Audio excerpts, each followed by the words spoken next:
Bonjour et bienvenue à l'invité de Thierry Dim. Nous avons le plaisir d'accueillir ce matin Monsieur Anselme Zurfluh, qui est le directeur du domaine des Pentes. Bonjour Monsieur Zurfluh. Bonjour monsieur.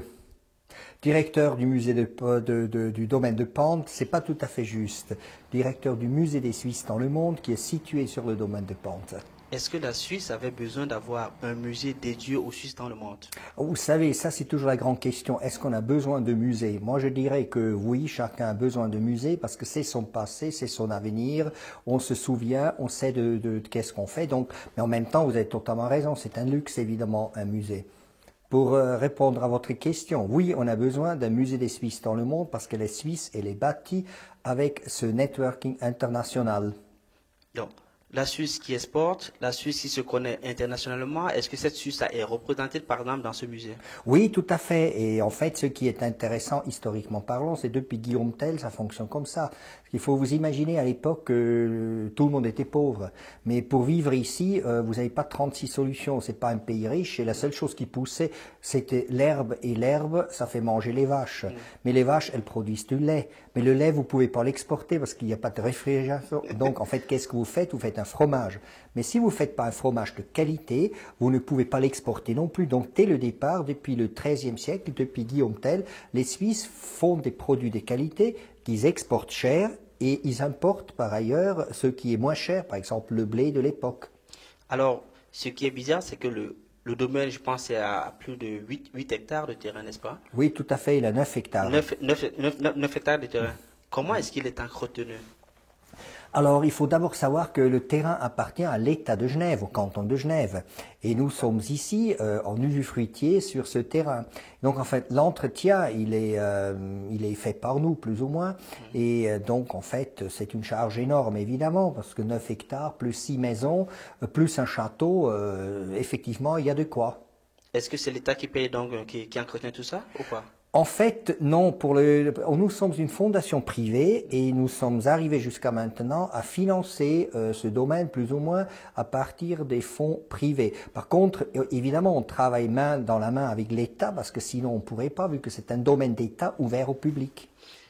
Donc, si vous êtes une fondation privée qui travaille avec l'État, ça veut dire quand même que quelque part, vous êtes une belle réussite de ce qu'on appelle un partenariat entre le privé et l'État. Oui, je dirais que c'est tout à fait juste. Nous sommes une des exemples qu'on peut citer, je dirais presque un des rares exemples qu'on peut citer où ça marche parfaitement bien, oui. Alors, imaginons par exemple que une banque ou alors un investisseur, est-ce qu'ils peuvent devenir mécènes de la fondation? Oui, tout à fait clair. Le problème d'un musée, quel qu'il soit, et aussi le musée des Suisses dans le monde, c'est qu'en fait, il ne fait que coûter, si vous voulez, du point de vue économique. Vous faites pas une fortune avec un musée, c'est pas possible. Non. Et donc, en fait, il faut bien trouver l'argent quelque part. Et heureusement, en Suisse aussi, on a le partenariat des mécènes qui trouvent que ce que nous défendons, ça veut dire le Swiss Made, ça veut dire une certaine idée de la Suisse, ça veut dire notre influence extérieure, ça vaut la peine d'être mis sur le devant de la scène. Et surtout, au niveau où nous sommes, ça veut dire domaine de Pentes, au milieu de la Genève internationale. Donc, effectivement, il y a des mécènes très généreux qui, de temps à autre, se disent on va soutenir tel projet, on soutient tel projet, on donne pour ça. D'ailleurs, sans les mécènes, on ne pourrait pas vivre. Concrètement, comment se fait la levée de fonds? Ah, c'est très facile et c'est très difficile.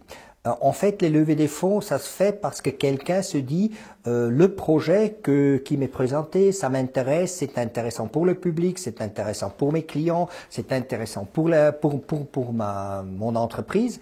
Et donc, en fin de compte, il se dit ça vaut la peine d'investir là-dedans. Parce que en fait, investir dans la culture, c'est pas de jeter de l'argent par la fenêtre, c'est vraiment quelque chose dont nous avons besoin parce que nous sommes tous des êtres qui ne font pas que seulement manger, nous avons aussi une culture.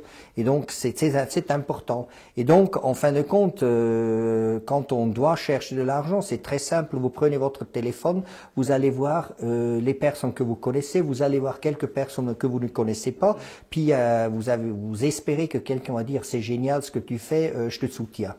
Est-ce que vous avez constaté par exemple que durant la période de la crise, c'est-à-dire depuis 2008, est-ce qu'il y a par exemple la situation était beaucoup plus tendue également de vos copains ou alors nous avons une situation assez stable? En fait, au niveau des mécènes, d'après moi, c'est assez stable. Le seul problème que nous avons, Si je puis m'exprimer comme ainsi, nous sommes en concurrence avec l'humanitaire et or une institution culturelle n'est pas humanitaire.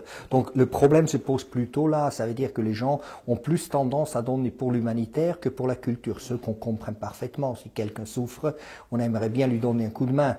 Nous souffrons pas vraiment, simplement nous avons besoin d'argent pour pouvoir exposer un produit. Est-ce que la façon la plus simple, par exemple, comme ça se fait dans une grande majorité des pays, ce serait pas de faire payer, par exemple, le public pour venir visiter ce vaste domaine? Oui, ça c'est sûr, mais ça on est obligé de le faire parce que nous sommes un musée privé, n'est-ce pas? Nous ne sommes pas un musée public. Mais pour le moment, cela se fait pas, oui. excepté pour venir voir peut-être les œuvres d'art.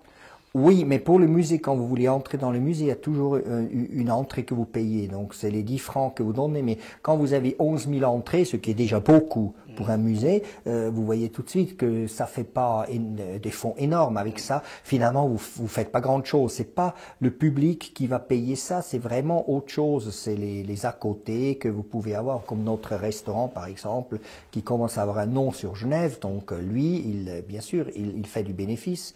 C'est logique. Et puis, comme je dis, c'est les mécènes, c'est les donateurs. Parce que si on revient par exemple au niveau du restaurant, je me suis rendu compte par exemple que les entreprises pouvaient venir pour faire des séminaires, pour organiser par exemple des lunchs. C'est organisé comment? Oui, tout à fait. Alors ça, c'est organisé bien entendu professionnellement, comme le musée. Ce qui veut dire en fait qu'il y a une équipe là-haut et effectivement, les entreprises peuvent venir. Mais les entreprises peuvent aussi venir, par exemple, au musée pour faire un petit séminaire un tout petit peu plus chic, dans un environnement un tout petit peu différent que ce qu'ils font d'habitude. Donc ça, c'est avec notre restaurant que nous organisons ça. Alors, pour terminer, on sait que chaque musée a un message. Quel est le message, par exemple, du musée des Suisses du monde? Alors, en fait, notre message est très simple. Nous expliquons le Swiss Made, nous expliquons la vision suisse, nous expliquons la Suisse au cœur de la Genève internationale. Merci, monsieur Anselme Zurflux. Merci beaucoup.